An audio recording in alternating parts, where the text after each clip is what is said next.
CBS 2 News streams here. CBS News Chicago.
Committed to telling your stories. CBS 2.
Check up to and see where she wants him to be displayed.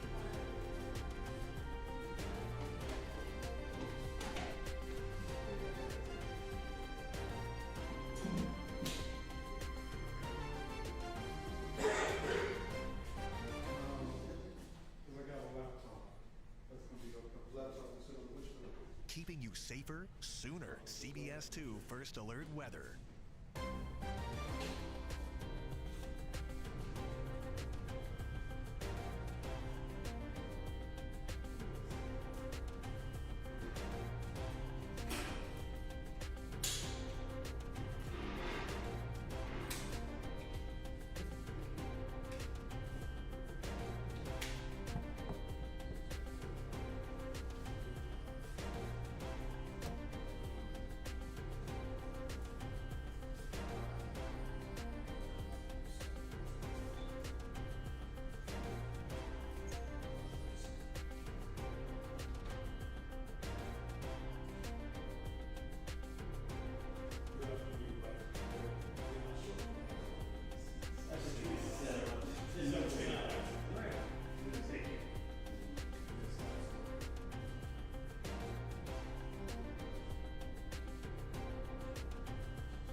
committed to telling your stories. CBS 2.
It's safer, sooner. CBS 2 First Alert Weather.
Can you see me? No. So we're standing here. Mr. Wilburn is on Zoom for us. We're just trying to get it. Yeah, what happened to that little table? You want to just take the stuff off of that one? Will that help? The other one's...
Okay. So that's good. So we have this here, is that loud? Can you hear him?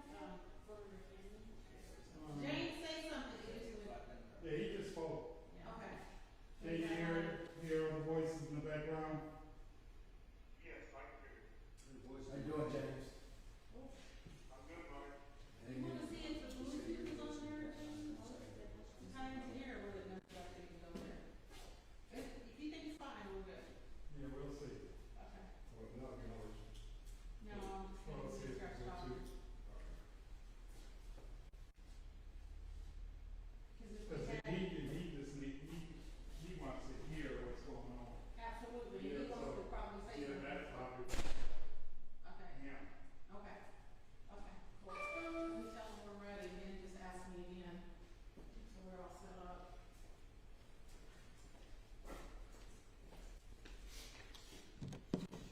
So after this, if you guys wanna ask questions about the race riot, since today is the commemoration day for us here in Springfield, and then what's gonna be happening in DC on Friday. Okay, we can tie all of that together.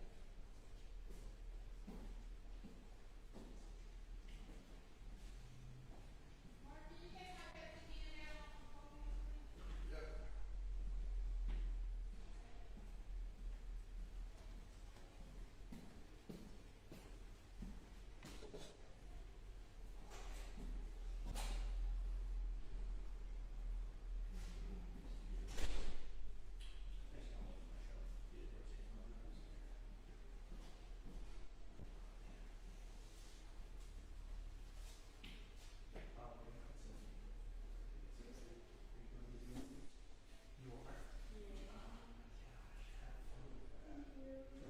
Yes, we have a home field advantage. Yeah, I'm excited, but also very overwhelmed. There's like a lot of events, and it's hard for me to wrap my head around it all. How far of a community activity that's in?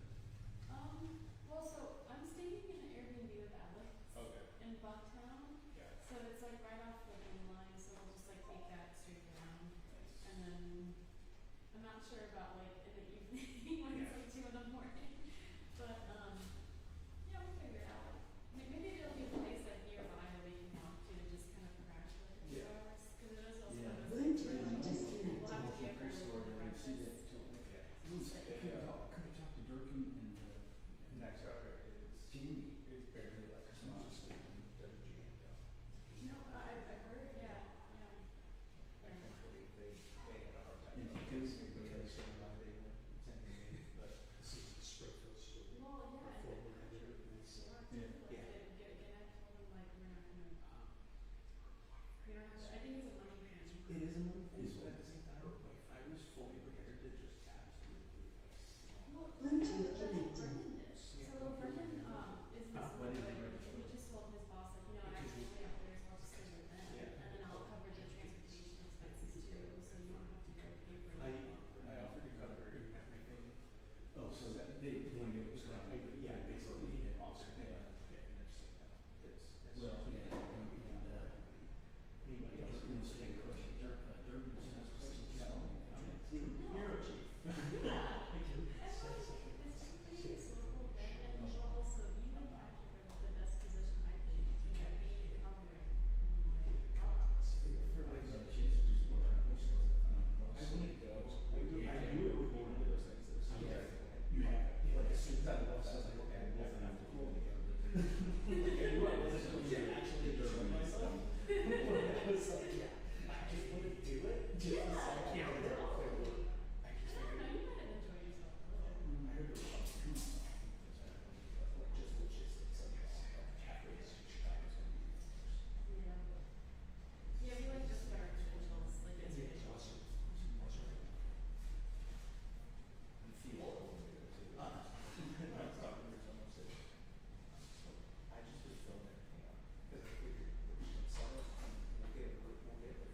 Good afternoon.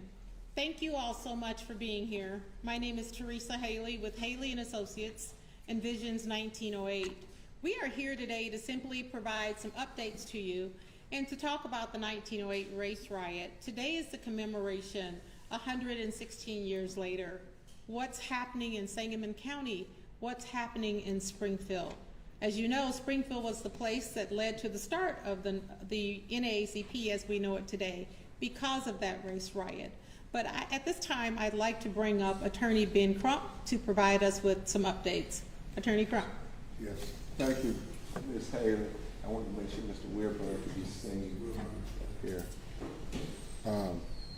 Good afternoon. I'm Attorney Ben Crump along with Attorney Paul Grink, Attorney Nala Jackson, Attorney Hightower, and we also have present with us a great civil rights lawyer, Tony Ramanucci, who also served as co-counsel for the family of George Floyd and Tyree Nichols and their tragic demise at the hands of law enforcement. And we're going to talk about just a few things because it's still very emotional and a lot of things are going on right now. Number one, this is our first time responding. We got all your requests about the retirement of Sheriff Jack Campbell. And after I talked with you and Attorney Ramanucci talked with you, you will hear from Uncle Ray Massey, Donna's brother, Sonya's uncle, as well as her father, Mr. James Wilburn. Also present with us are Malachi and Summer, her children who won't be talking about the sheriff's retirement or any of those things. And quite frankly, as we put in our statement, the family takes the sheriff's proclamation that he still is going to try to help heal the community. And as he told the family, or made statements before, that he wants to make sure that the Sonya Massey's family gets justice. The family wants to take him at his word that he will continue to help heal the community and help get justice for Sonya Massey. Also, there are questions, I guess, that have been asked about Sonya Massey's proposed legislation. I know Senator Turner had talked at a press conference before about trying to have a Sonya Massey law. We know that Governor Pritzker said that if there was good legislation presented to him in the name of Sonya Massey and the family approved, that he would be willing to sign. I just want to take a moment to thank Governor Pritzker for his leadership in this matter. He was very sensitive when he met with the family of Sonya Massey. He said that he wanted to make sure that there was justice and accountability for all citizens of the state of Illinois, and that Sonya Massey and her family would be no exception. And he has lived up to that commitment to the family of saying that we're going to keep pushing for justice and accountability.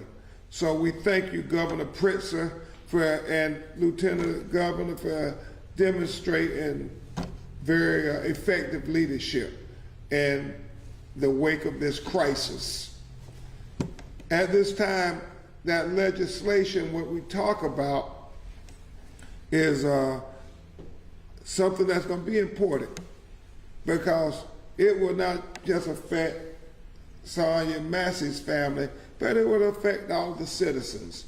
And I know Attorney Ramanucci and I helped work on the language for the George Floyd Justice and Policing Act that passed in several states, but is sitting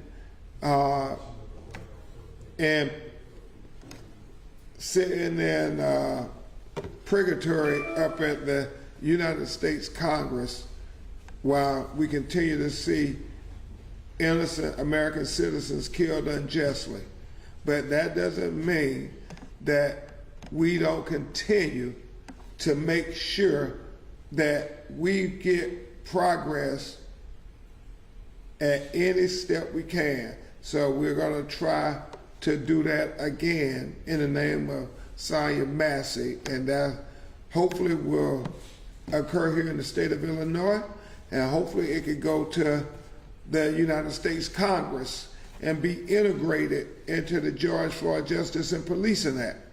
So with that, I'm going to have my great co-counsel on so many cases, a great civil rights lawyer, Attorney Tony Romanucci, who hails out of Chicago, Illinois, come and talk about the legislative language that we feel would be important to make it meaningful, to make it not just be words on paper, but to make it meaningful for substantive change and help with the legacy of Sonya Massey.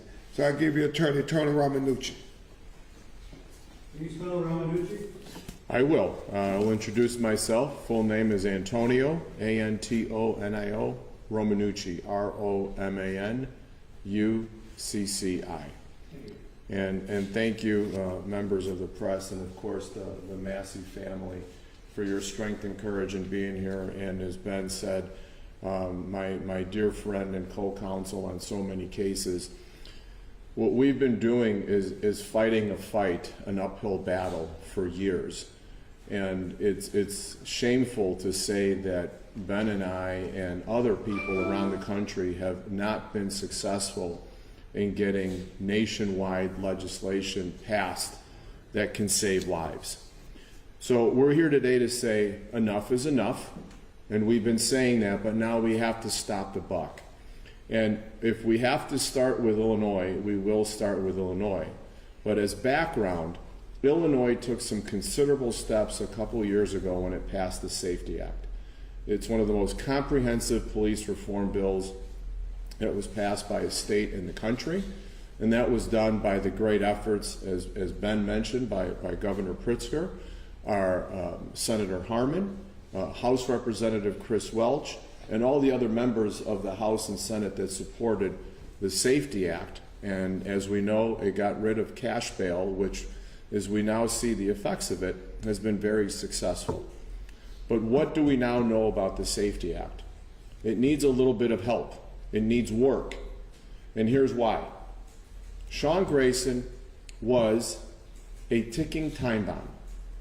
Second by second that this man was on the Sangamon County Sheriff's Police Force, he was a ticking time bomb. And the Safety Act failed to stop the ticking until Sean Grayson literally exploded and caused a needless life to be lost, in that of Sonya Massey. And so what we aim to do with the Sonya Massey bill is caulk the Safety Act so that a Sean Grayson does not happen again. It cannot happen. The Sonya Massey Act will stop the ticking. It will stop the explosion. So how do we do it?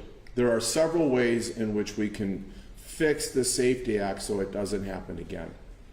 When you consider that Sean Grayson had 2 DUI convictions, if Sean Grayson wanted to visit Canada, if he wanted to visit the beautiful cities of Toronto or Montreal, he wouldn't be allowed to do so.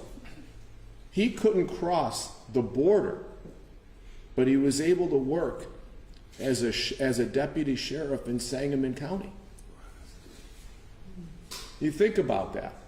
So if you're not able to visit as a tourist in Canada, why are you able to carry a gun in Sangamon County and use it in a manner that was clearly excessive and unnecessary.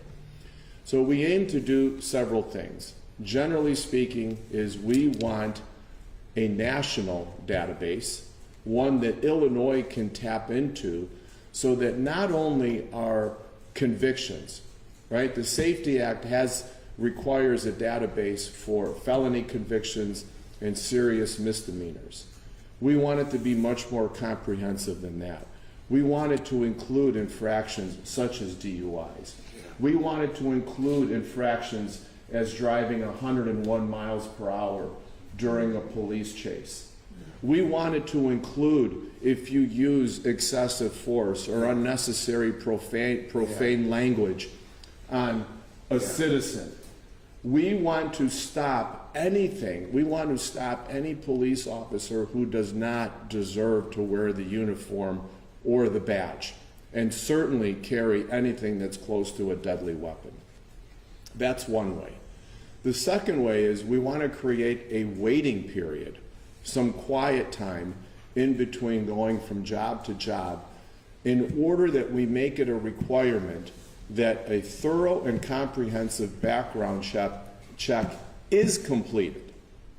We need to prove that the background checks were done so that none of these infractions fall through the cracks and these sheriffs are allowed to be hired. So those are two of the ways that we would aim to try and fix the Safety Act. We think those are simple but important and highly effectual fixes. There is more that we would want to propose, and as I look at my notes, are the red flags, which we kind of mentioned as to what was all over Grayson's record. So with that, we would call out to our leaders in the state to please take notice. We have a platform next week with the Democratic National Convention, and I know that we aim to bring these matters to our leaders and ensure that change will happen, because or else there will never, ever be accountability. There will never, ever be responsibility. And you will hear people like the Sangamon County Sheriff tell us that everything that he did was okay. And that's not acceptable, because this family's here is because what happened is not okay. Thank you very much, everyone. Thank you, Attorney Romanucci. And wouldn't it be great if Illinois could say, as the whole nation focuses in next week at the Democratic National Convention, that there's already a proposed bill for Sonya Massey, and that we want it to pass here in the state of Illinois and then pass in the United States Congress, so no other person has to suffer a tragic fate like Malachi Summers' mother had to suffer. Attorney Romanucci talked about the warning signs. We gotta catch the warning signs. I mean, we gotta catch the warning signs before they become homicides. That's what we gotta do. That's the reality. That's why we have to have accountability on the department level. I mean, the blood is on the hands of the system as well as Sean Grayson. And so we can do better, we must do better. At this time, you're going to hear from Mr. Raymond Massey, and, you know, we have Mr. James Weirburn here appearing on the Zoom because this is a heartbreaking case. And I know we've said that many times, Attorney Romanucci, Sam, Teresa, but this truly is a heartbreaking case. Heartbreaking case.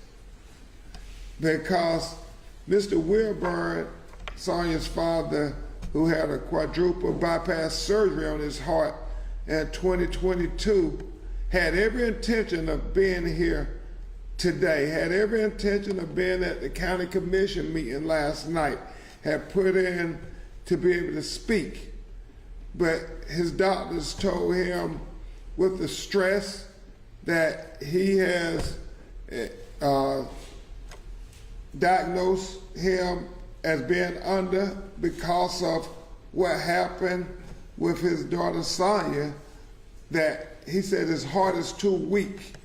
He needs to rest and he needs to not be around stress and emotion of this tragedy.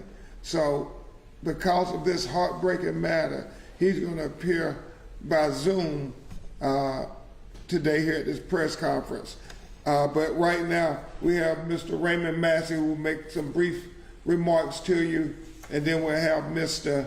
Wilburn, Sonya's father, and then we'll take your questions. Mr. Massey? Thank you. Yes, sir. My name's Raymond Massey. It's R-A-Y-M-O-N-D, and it's M-A-S-S-E-Y. And I just wanted to say that we are very pleased that the sheriff resigned, however, as a first step. But I personally feel that Sonya was felled by multiple systems and multiple people. So I think that by the sheriff stepping down, it's a great first step.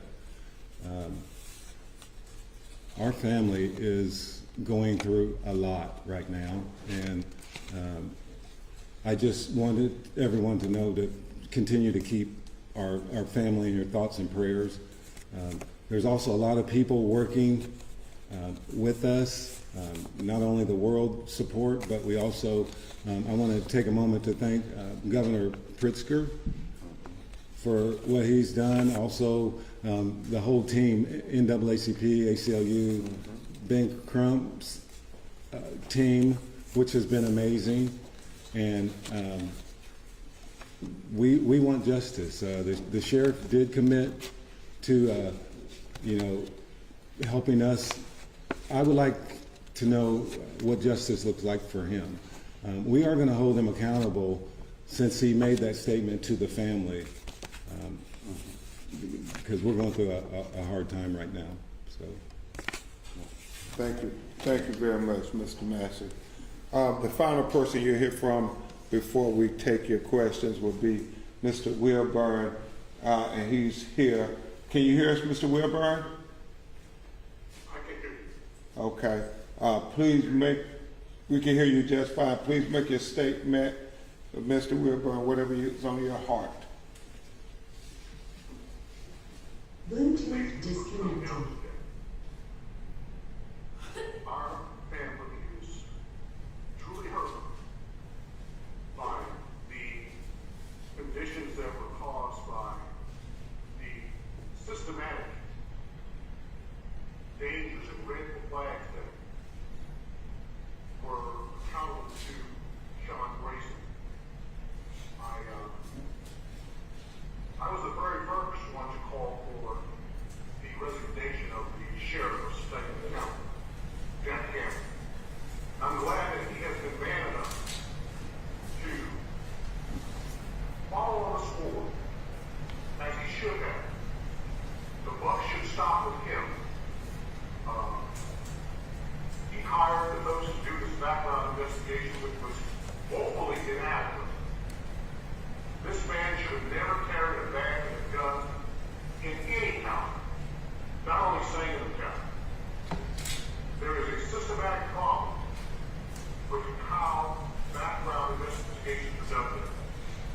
I think that the proposed changes to the safety gap, the strengthening of it, and with those changes being named after my daughter, I appreciate the people in Illinois. I appreciate the people all over the country, all over the world, who have seen this severe. People don't know what to say to us.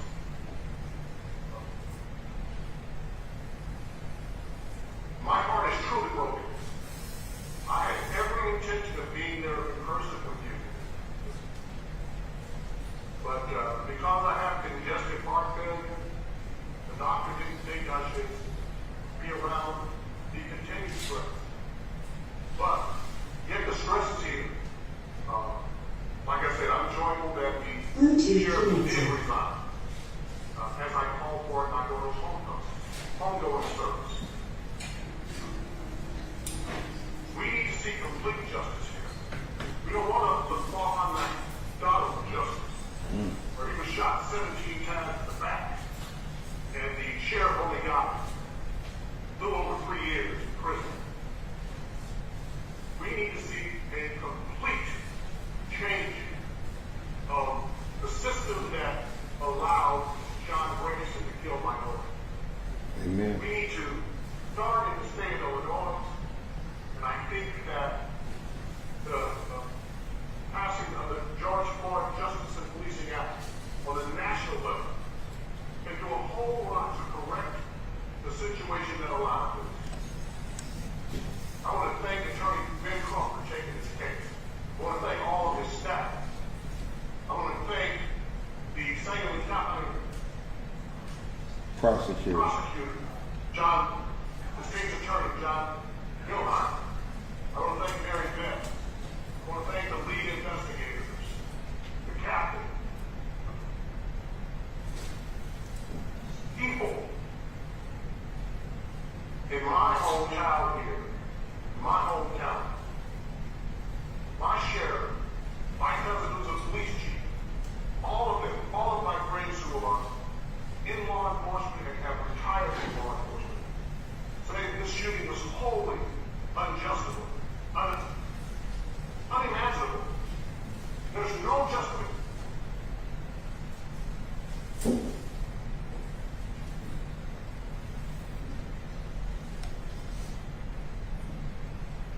I thank you all for your prayers and thoughts. Please keep this family. Continue. We need to pray until something happens. We need to push. Yes, sir. We need to form organizations like PUSH Yes. and Reverend Al Sharpton's organization. Yes. Understand that the WBBM is going to be making some tributes to my daughter. Yes. I am so grateful that all of you stand with us, hold us up in prayer, pray until something happens. And I hope that John Grayson is never able to walk out of jail or prison. Yes, sir. Thank you all. Thank you, Mr. Wilburn. Hopefully you all were able to hear him clearly. We'll take some of your questions if you have some. So last, Would she explain under the legislation that he's proposing and he's working on, a DUI would be a disqualifier and a 101 mile per hour chase would get him decertified? Well, that's what I'm And thinking then it'd be if you something that you could- should check out and not just. So we want to make those red flags. We want those to be put in the standards protocol so that everyone is aware of those. It's not that it should be an automatic disqualifier. I mean, if the legislators determine it should be, that a DUI should be a disqualifier, then maybe it should. However, these red flags cannot go unchecked. That's the problem. You have to have some sort of, and that's why we're asking for some quiet time in between positions as a sworn deputy or a sworn police officer, so that there can be confirmation that the sheriff who's making the hire acknowledges that there are red flags, and if he makes the hire, then it's his responsibility, and someone like Jack Campbell would have to resign or would have to retire, as opposed to saying that he did the right thing. And the waiting period would look like what? If I'm at agency B and I get hired by agency C, that I stay at agency B until C checks me out, or? It would have to be that way. It would have to be that way. Correct. There would have to be, I would say there would have to be at least a 45-day quiet period between hires. for the last night, Sangamon County Board Chairman Andy Van Meter told me he intends to create a citizen commission to vet candidates for the sheriff's replacement. There's a lot of qualifiers that need to be met in order to hold that position from the get-go, but who should make up that committee? Who should be the ones, having a say in this process and making sure that change is on the way? As we said, and I know Teresa Haley is a civic leader here in the community, as well as many other civic-minded citizens who care about the leadership of the community. It comes down to the county commission and, most importantly, the citizens of Sangamon County to say who should be on this civilian review board or civilian committee to help say what are going to be the qualifiers for the person who's going to be the sheriff of Sangamon County, and how does that person commit to us that we won't have another Sonya Massey, that we won't have another person getting hired because red flags were missed, and that warning signs were missed, and that things fell in between the cracks. That, I guess, is going to be the legacy of Sonya Massey. And it starts with a citizen review board being able to chime in so it's not just business as usual. When I look at Malachi and Summer, it's not business as usual. Yes, sir. You may have heard, gotten wind of last night's meeting, about 3.5 hours of community speakers weighing in. Does that give you some sort of solace that there is that support in the community? And do you have any takeaway from what they might have said? Well, certainly the family, as Mr. Wilburn and Mr. Massey said, I think Malachi said at one of the press conferences, the family is very grateful for the support. They're very grateful for the community using their voice. I know there's going to be a rally tonight at what's the church? Pleasant Grove at 6 p.m. A rally for justice where the community is going to come out and have their voices heard, as well as commemorate of the 1908 race riots that helped found the NAACP. But specifically to your question, it really is about getting full justice for Sonya Massey. Like Mr. Raymond Massey said about the sheriff, he gave his word that he's going to help get justice for Sonya Massey. Well, we want to see your actions. Your actions speak louder than your words. And so that's what we want to see from Sangamon County. What are going to be your actions? How do you make this wrong right? You know, is Sonya Massey worthy of the constitutional promises of American citizens that's afforded to all American citizens? That is full justice. If it was your child, what would justice look like?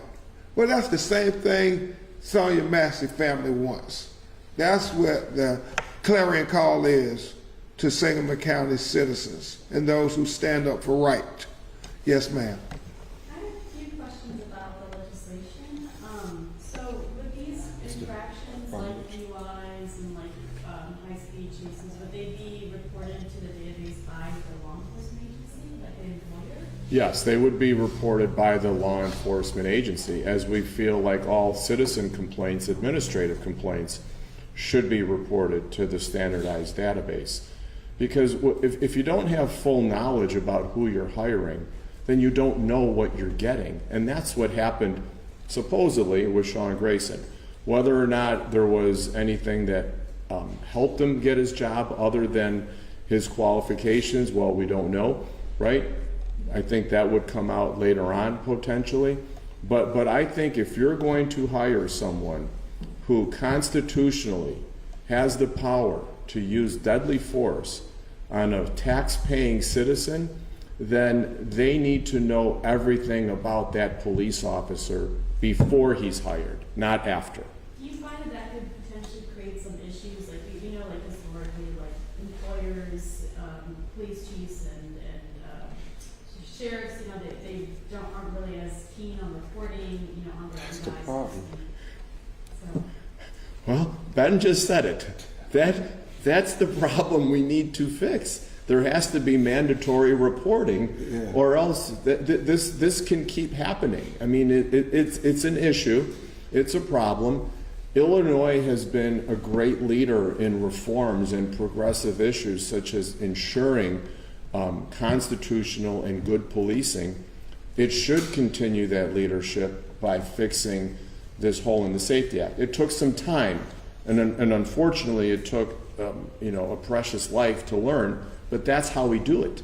If we don't fix it afterwards, then we're not doing our job. Is this public database accessible by the public?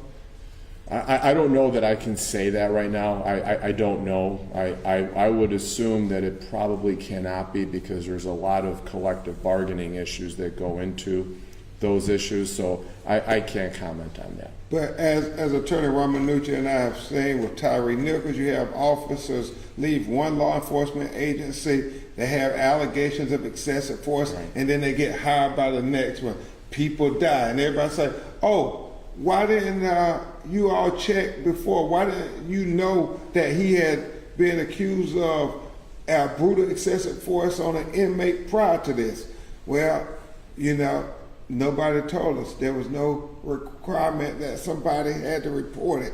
I mean, Tamir Rice, we've seen case after case where police officers were allowed to resign at one law enforcement agency and then go next door, get hired by the next law enforcement agency and kill somebody. I mean, Tony's,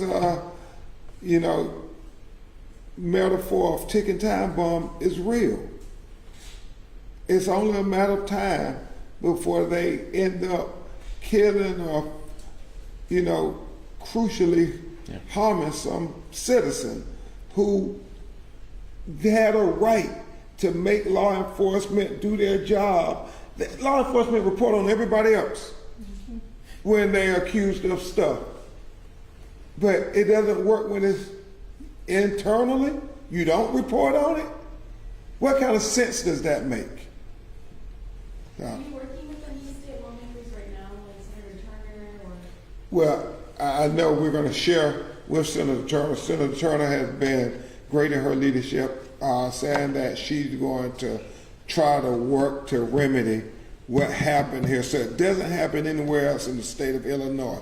So Attorney Ramanucci is not only going to share it with Senator Turner, but we're also going to share it with the individuals at the head of the federal government, like we did with George Floyd. We're going to share it with Vice President Kamala Harris's office, as well as others who are interested in trying to get the George Floyd Justice and Policing Act passed finally. So we do have, by the way, Ben and I have authored a white paper. It has been updated. I have some copies with me today. I can leave those, I can go get them and leave those with you. And that will give you a general sense. It's not going to be specific, but it's going to be a lot. Actually, I go back on that. There are a lot of specific recommendations in our paper, and we continuously update it. We're probably on our 8th edit right now. Because they keep killing people. Right. The Safety Act was already a very politicized piece of legislation, and with reopening it or adding to it in a way could reignite some of those political conversations around policing reform. And I wonder how you keep Sonya and Sonya's story at the front and center of that. How do you do that when you start to get into the halls of the Capitol, when you start to have those more polarizing conversations? The only thing I would say, and then Attorney Ramanucci certainly can answer, keep showing that video to the legislatures. I mean, let them see that and say, hold on, obviously what we did didn't prevent these wrongs that caused this tragic death of this innocent mother.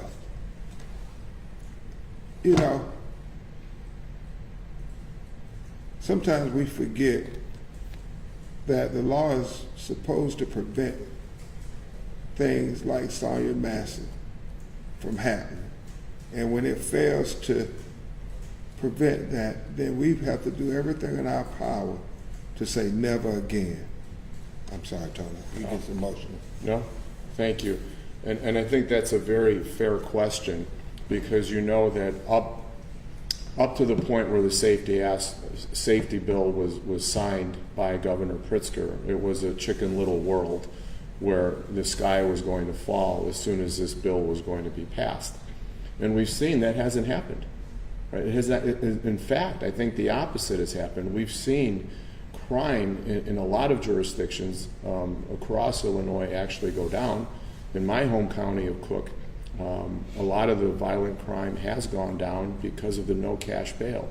So I think in terms of the comfort zone of people looking to make the Safety Act better, I think we're there. I think the sales job has already been done on the Safety Act because it speaks for itself.